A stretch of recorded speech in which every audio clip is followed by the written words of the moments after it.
So you want to get more women. You're told that you need to be 6'5", have a rock-hard 8-pack, make $1 million a year, or better yet, $1 billion. Of course, have a 12-inch python waiting in your pants. Let's add up the years all of that could take. 6'5", infinite. It's not gonna happen. Rock-hard 8-pack. I don't even think those bottom ones exist. Make $1 million a year. 1/10% of the world makes $1 million a year. There's only 3,000 billionaires. It's unlikely it happens. 12-inch yo-yo. That shit ain't gonna grow any bigger. You're fucked.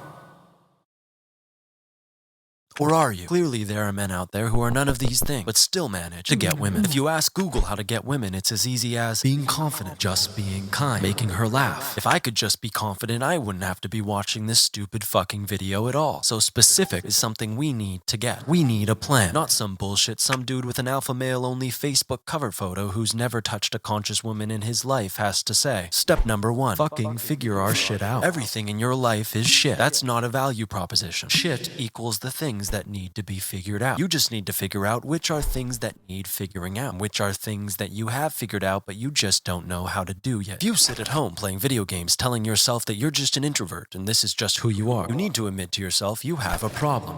Introverts grow in extroverted situations. That is something you need to figure the fuck out. If you already know you want to go to the gym more often but haven't been able to figure out how to make it a habit, that is something you already have figured out. You just need to figure out how, which is later. This is not where you change anything. You will be the same idiot. You will just be an idiot who knows why and how his idiocy exists within him. You will have a list of shit you don't have figured out and a list of shit you do have figured out but just haven't been able to make a move on. You will look down at this list. No matter the length, you will be proud of it. And then you will realize you weren't holding the list at all, and instead you were looking at your tiny penis. The size of the list is of no consequence. It's the motion of the lotion with which we lube our insecurities. Now your list is sufficiently divided into things you know you need to figure out and stuff you have definitely figured out that you want to figure out. This is you fucking figuring your shit out. Now that you have this list, you will entirely forget you even made it and will find it again 8 months later. Once your pigsty of a bedroom has been condemned and the government forces you to finally clean it up, you find your beloved cat pinned to the floor by your shame, dead under the rubble of your dirty laundry. You will finally hit your rock bottom. And holding that list in your hand and your dead feline best friend in the other, you finally decide to make a change. On your list, you have things you want to do but don't know how to start. Going to the gym,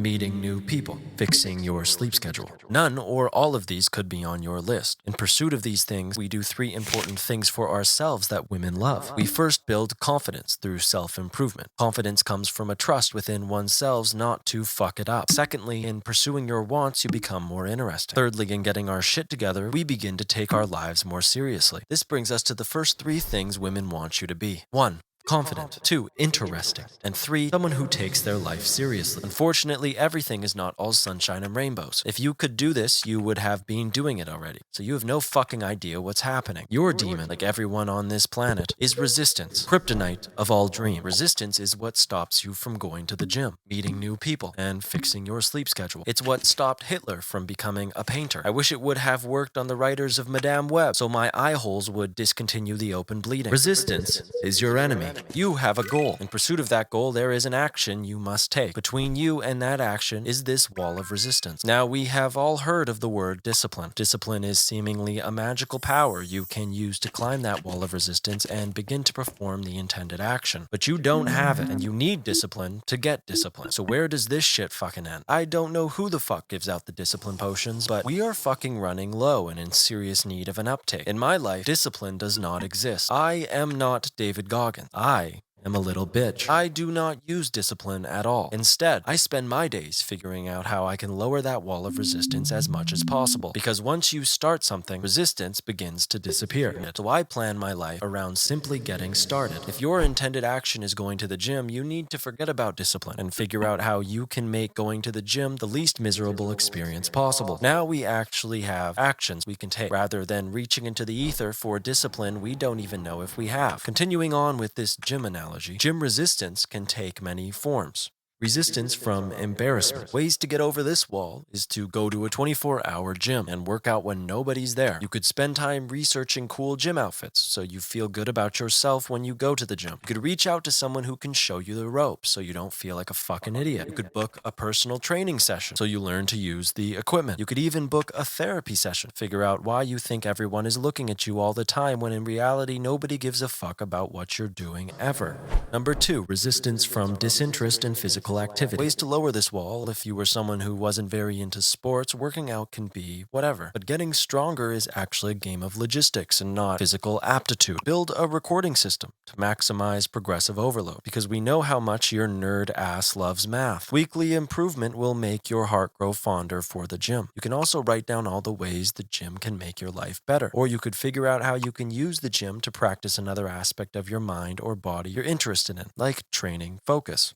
3. Resistance from overwhelming. Ways to lower this wall is to make a workout plan and to map out not only the workout plan itself, but where the actual machines are in the gym. You look psychopathic walking around the gym with a map, but it works. You can also set out all of your clothing the night before and plan a time of action that you're going to go to the gym. You want to make it so you have to do as little thinking and planning as possible. 4. Resistance from psychological need. Now, you may not want to go to the gym because you are tired, hungry, or don't have time. The way to lower these walls is avoid hunger by eating something light a couple hours before you go to the gym. Get 8 hours of sleep. Do not eat anything heavy like pasta before the gym, or you will get lethargic and not want to do shit. If you work all day and never want to go to the gym after work, go to the gym in the morning. If you can't go to the gym early because you hate being tired, simply go to bed earlier, you shithead. As you do this, barrier to resistance will plummet so far down that it is amazingly easy to step over. With all of these ideas to shrink that barrier of resistance, there's one action that does the most shrinking by far, and that's doing the activity. Fear is built in your head. Implementing all of these changes and then doing it for the first time will not only dissolve the barrier completely, but might actually help you turn this action into something you don't actively fucking hate. So now, in a perfect world, you have buried your cat, cleaned up your room, and you are beginning to go to the gym. So how do women like you now? Well, you're more confident because you finally made a correct decision. You're more interesting because you figured out how to go from an inability to step foot in the gym to being able to do it consistently without using discipline at all. And you're taking your life seriously because you've made a difficult decision for change that is scientifically supposed to improve your life. This is the type of guy women will respond positively to. Now you've developed these good traits, but you still have no idea how to talk to women because 1, they smell good, 2, you haven't stopped thinking about tits since you were 13, and 3, you've only gotten advice from other dudes who also unfortunately have no idea how to talk to women. But here's a novel idea. Women are human. I don't know how else to put it. Just like you should want a woman who is a good listener, a good communicator, and supports you in becoming a better person, all she wants is the fucking same thing. She might want the version that has abs, just like you want the version with a nice ass. But at the end of the day, when she's looking for a partner, she will take all of that over a hot dude with abs, just like you would rather date a woman who supports you and is good to you over a bitch who you only ever find interesting when she's walking away. This all boils down to women want a man who's good at the soft skills. If you get good at all of them, great. But if you can only get good at one of them, the most important soft skill is Rizz, as we've named it, short for charisma. Charisma can be broken down into 5 aspects: self-awareness,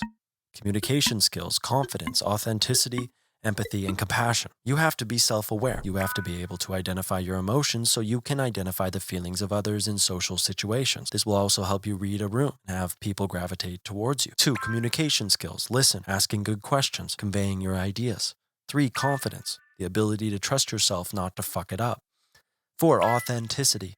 Sticking to your morals and values. 5, empathy and compassion.